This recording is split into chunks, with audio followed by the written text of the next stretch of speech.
စီလဲပါမယ်တက်ရှင်လောက်ပြီးနော်တက်ရှင်လောက်ပြီးဆိုရင်ဘာစမ်းလို့မလဲဆိုတော့လိုက်စီမယ်လားလိုက်စီမယ်တကယ်စီလိုက်ရမယ်စတန်တိုင်းမယ်အဲ့လိုလုပ်မယ်ပေါ့နော်ဖက်နဲ့လေးလည်းစီမယ်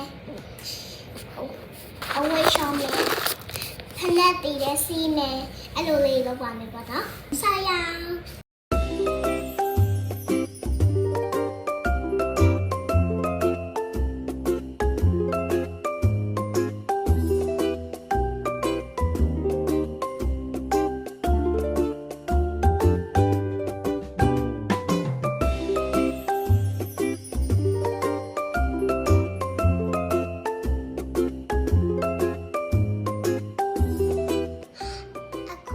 ရေသွားစမှာပါလိုက်ခဲ့ပါ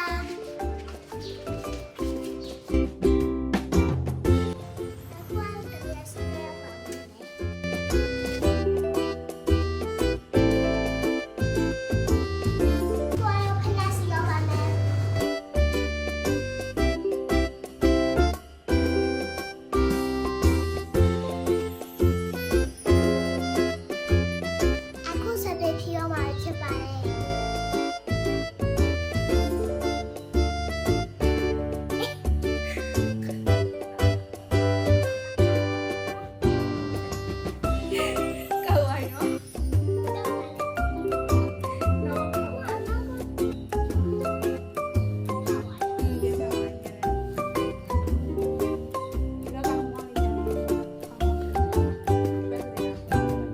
ဗီဒီယိုလေးပြီးသွားတဲ့ like and subscribe လုပ်ဖို့လည်းမမေ့ခဲ့နဲ့တော့အလုံးဝတတာ